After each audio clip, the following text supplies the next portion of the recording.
అందరికీ నమస్కారం, welcome to our channel. Tirumala laddu కల్తీ నెయ్యికి సంబంధించి ఏఆర్ డైరీ ఏదైతే టీటీడీకి గతంలో నెయ్యి సరఫరా చేసి అందులో కల్తీ ఆరోపణలు ఎదుర్కొన్నటువంటి ఏఆర్ డైరీకి సంబంధించి పూర్తి విషయాలు, ఆ యొక్క కంపెనీ మొదటి నుంచి కొనుగోలు సంబంధించినటువంటి వాస్తవాలు ఇవన్నీ చెప్పడానికి మనతున్నారు షణ్ముఖ్ గారు.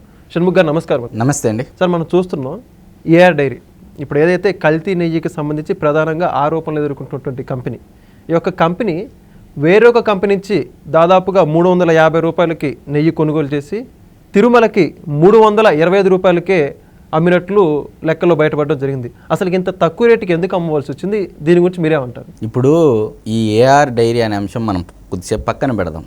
నిన్న జగన్మోహన్ రెడ్డి గారు సుప్రీంకోర్టు గైడ్లైన్స్ ఇచ్చింది, ఏమని ఒక ఆర్డర్ కాపీ ఇచ్చింది. సిబిఐ డైరెక్టర్ ఆధ్వర్యంలో ఒక సిట్ ఏర్పాటు చేయబడుతుంది. దానికి ఎవరెవరు అంటే ఏపీ నుంచి 2 పోలీసులు, తర్వాత FSSAI నుంచి food safety standards authority of India నుంచి 1, తర్వాత కేంద్ర ప్రభుత్వం నుంచి 2, మొత్తం 5 మందితో కలిపి ఒక ఎక్స్పర్ట్ అంటే లైక్ దట్ ఎక్స్పర్ట్ కమిటీ లాగా ఏర్పాటు చేయాలి.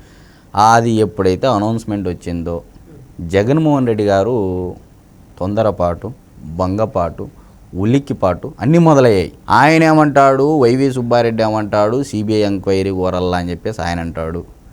తమ్మినేని సీతారాం ఏమంటాడు, ఆవే కల్తీ చేసింది నెయ్యి అని ఆయన అంటాడు. తర్వాత భూమన కరుణాకర్ రెడ్డి ఏమో ప్రమాణం చేస్తాను, అది చేస్తాను, ఇది చేస్తానని చెప్పి తిరుమలలో ఆయన హడావిడి చేస్తాడు. తర్వాత ఈ ఈవో ఎవరైతే ఎక్స్ ఈవో ఉన్నారో ధర్మారెడ్డి ఇంతవరకు రాలే, ఆయన ఎక్కడున్నాడు ఎవరికి తెలియదు, ఆయన ఏ స్టేట్మెంట్ ఇవ్వట్లేదు. ఇప్పుడు ఇంత అంశం జరిగిన తర్వాత ఇప్పుడు సుప్రీంకోర్టు ఒక ఆర్డర్ ఇచ్చిన తర్వాత కూడా చాలామంది ప్రజలు ఏమని అభిప్రాయపడుతున్నారు అంటే, జగన్మోహన్ రెడ్డి గారికి సిబిఐ అంటే ఒక అత్తారిల్లు అయిపోయింది, ఇంకా కేసు మరుగున పడినట్లే అని ఒక అభిప్రాయం కూడా వ్యక్తం చేస్తున్నారు. ఎందుకంటే సిబిఐ కేసులు దాదాపు 11 ఏళ్ల నుంచి జరుగుతున్న మాట అందరికీ తెలిసిన వాస్తవాలే. ఈ పొద్దు నేను చెప్పేది కొత్తగా ఏం లేదు.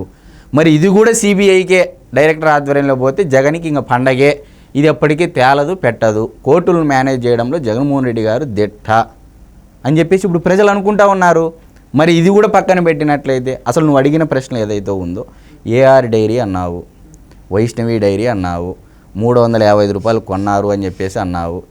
ఏంది ఈ మెహర్బానీ కథ, స్క్రీన్ ప్లే, దర్శకత్వం అని ఒకసారి మనం క్షుణ్ణంగా పరిశీలించినట్లయితే ఏఆర్ డైరీ నెయ్యి సప్లై చేసే అర్హత లేదు. దాని యాన్యువల్ టర్నోవర్ మామూలుగా ఒక తిరుమల తిరుపతి దేవస్థానానికి 250 కోట్లు మినిమం అది ఉండాలి, బెంచ్ మార్క్ టర్నోవర్ ఉండాలి, యాన్యువల్ టర్నోవర్ ఉండాలి. దీనిని ఎందుకు సడలింపులు చేశారు? తక్కువ ధరకి అంటే మినిమం ధరకే ఉండాలి అని చెప్పేసి 150 కోట్లు 120 కోట్లకు సడలింపు చేశారు. ఎందుకు చేశారనేది మొదటి ప్రశ్న. ఇంకా రెండో ప్రశ్న, ఇప్పుడు ఏఆర్ డైరీ పోనీ ఏఆర్ డైరీనే మనకు సప్లై చేసిందే తిరుమల తిరుపతి దేవస్థానానికి నెయ్యి అంటే లేదు, vendor sub contract Vaishnavi dairy. Vaishnavi డైరీకి ఎందుకు ఇచ్చింది? మరి దీనికి అర్హత ఉంటే మరి వాళ్ళు ఎవరికైనా ఇవ్వచ్చా? అలా ఏమైనా నిబంధనలో ఉందా? అది రెండో ప్రశ్న. మూడో ప్రశ్న, సరే వైష్ణవి డైరీ అన్న ఇచ్చిందా, నెయ్యి సప్లై చేసిందా అంటే అది లేదు. ఈ వైష్ణవి డైరీ ఎవరితో ఒప్పందం చేసుకుంది? ఉత్తరాఖండ్లో ఉన్నటువంటి రూర్కీ జిల్లాలో ఉన్నటువంటి భోలేబాబా ఆర్గానిక్ డైరీతో ఒప్పందం చేసుకుంది. ఇక్కడ ఉంది అసలు కథ, స్క్రీన్ ప్లే, దర్శకత్వం. మనోళ్ళు ఏ విధంగా దీన్ని నీట్గా పద్ధతిగా ప్రజలని ఎవరైతే తిరుమల తిరుపతి దేవస్థానం సాక్షాత్తు కలియుగ దైవమైనటువంటి శ్రీ వెంకటేశ్వర స్వామికి నైవేద్యంగా పెట్టేటువంటి ఆ లడ్డును పవిత్రంగా భావించేటువంటి ఎవరైతే భక్తులు ఉన్నారో ఆ భక్తుల యొక్క మనోభావాలు ఏ విధంగా దెబ్బతిన్నాయో ఈ రూపేణ దెబ్బతిన్నాయనేది నేను చెప్పబోతున్నా. ఈ భోలేబాబా ఆర్గానిక్ డైరీ నుంచి 355 రూపాయలకి ఎవరు కొనుగోలు చేశారు? వైష్ణవి డైరీ వాళ్ళు కొనుగోలు చేశారు. సరే, ఈ భోలేబాబా అంటున్నావు, ఈ ఆర్గానిక్ డైరీ అంటున్నావు, ఉత్తరాఖండ్ అంటున్నావు, ఎంత దూరంలో ఉంది ఏంది అని నువ్వు అడగచ్చు. తిరుపతి నుంచి 2300 కిలోమీటర్ల దూరంలో భోలేబాబా ఆర్గానిక్ డైరీ ఉంది. ఎంత? 2300 కిలోమీటర్ల దూరంలో ఉంది. సరే, అంతా బాగానే ఉంది, బాగానే ఏదో తిరుమల తిరుపతి దేవస్థానం లడ్డుకు నాణ్యత పెంచాలని చెప్పేసి ఎక్కడో మన సౌత్ ఇండియాలో ఎప్పుడూ లేనటువంటి డైరీలు కాకోకుండా ఉత్తరాఖండ్కి ఇచ్చారు. సరే, అక్కడ కూడా మనం ఉదార స్వభావంతో వదిలేద్దాం అనుకుందాము. సరే, భోలేబాబా నుంచి తెచ్చినావు, 6 ట్యాంకర్లు వచ్చినాయి. మరి ఇవన్నీ నీకు ఎలా తెలిసినాయి?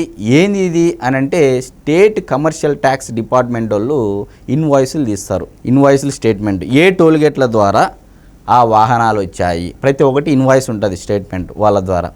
ఈ విషయాలన్నీ బయటికి వెల్లడయ్యాయి. సరే 6 ట్యాంకర్లు బోలేబాబా ఆర్గానిక్ డైరీ నుంచి రావడం జరిగింది, వైష్ణవి డైరీ. సరే మరి వైష్ణవి డైరీ ఎంతకు కొనుగోలు చేసింది ఒక కేజీ నెయ్యి? మీరు ఇందాక చెప్పినట్టు 355 రూపాయలకి కొనుగోలు చేసింది. ఎంత?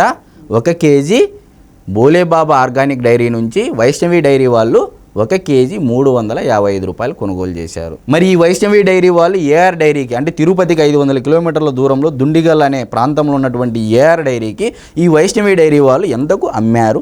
వీళ్ళు ఏఆర్ డైరీ వాళ్ళు ఎంతకు కొనుగోలు చేశారు? 318 రూపాయల 47 పైసలకి ఏఆర్ డైరీ వాళ్ళు కొన్నారు. వైష్ణవి డైరీ వాళ్ళకి ఎంత కొనుగోలు చేశారు? 355 రూపాయలు. ఏఆర్ డైరీ వాళ్ళు ఎంత కొనుగోలు చేశారు?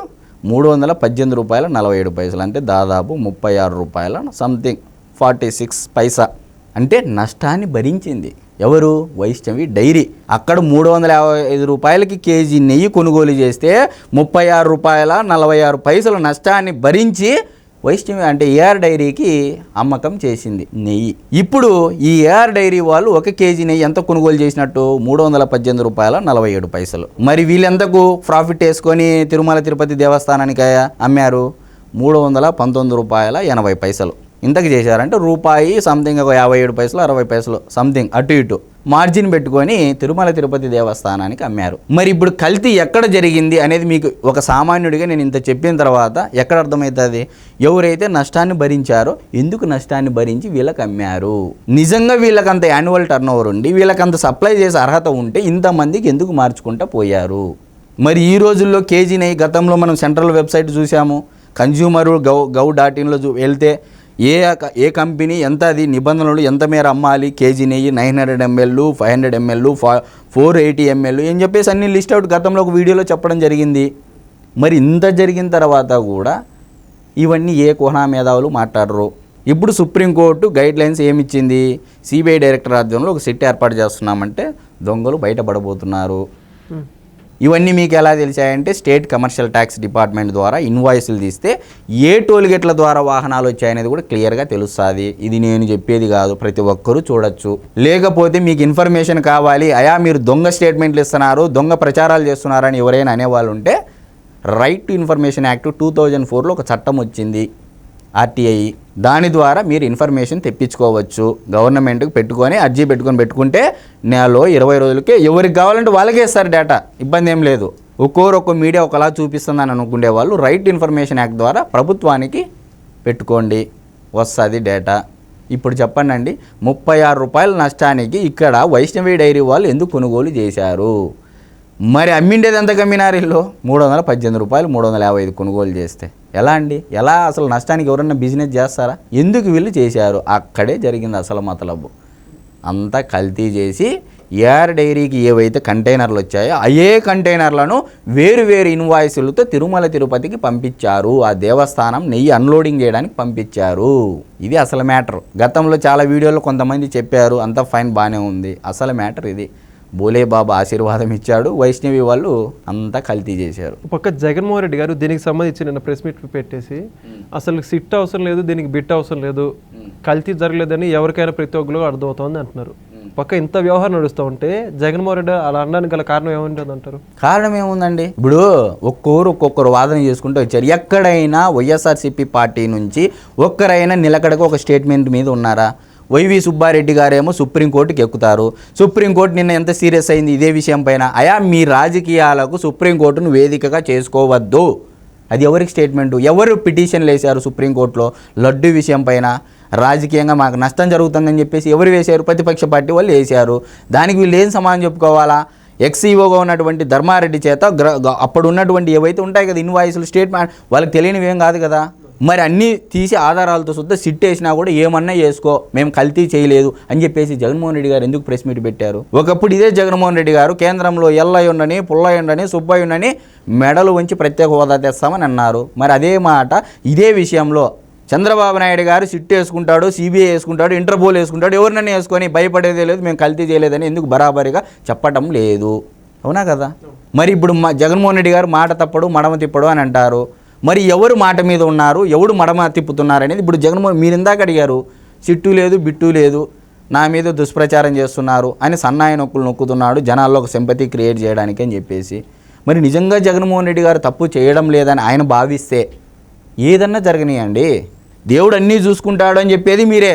మరి మీరు తప్పు చేయనప్పుడు దేవుడే చూసుకుంటాడు, ఎందుకు భయపడ్డామని నేను అడుగుతా ఉన్నా. భయపడద్దండి, మీరు తప్పు చేయలేదని మీరు భావిస్తున్నారు కదా, దేవుడు అన్నీ చూస్తున్నాడని మీరు ఇచ్చిన స్టేట్మెంట్ ప్రకారమే దేవుడు అన్నీ చూసుకుంటాడు. ఆ వెంకటేశ్వర స్వామి ప్రజల ముందు దోషి ఎవరో ఆయనే నిలబెడతాడు.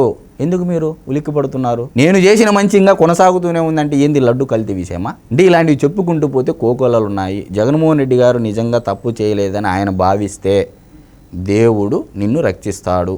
ఒకవేళ జరగరాంది ఏదైనా జరిగితే బైబిల్ వ్యాఖ్య ఒకటి ఉంది, పాపానికి జీతం డాష్ డాష్ డాష్. అది వాళ్ళు విచక్షణ జ్ఞానానికి వదిలేస్తున్నా. ఓకే, ఖచ్చితంగా చూద్దామండి. దీనికి సంబంధించి సుప్రీంకోర్టు వేసినటువంటి ఆ సిట్టు కూడా ఏమి తీర్పు వెల్లడిస్తుందో కూడా. ధన్యవాదాలు, థ్యాంక్ యూ. నమస్తే అండి.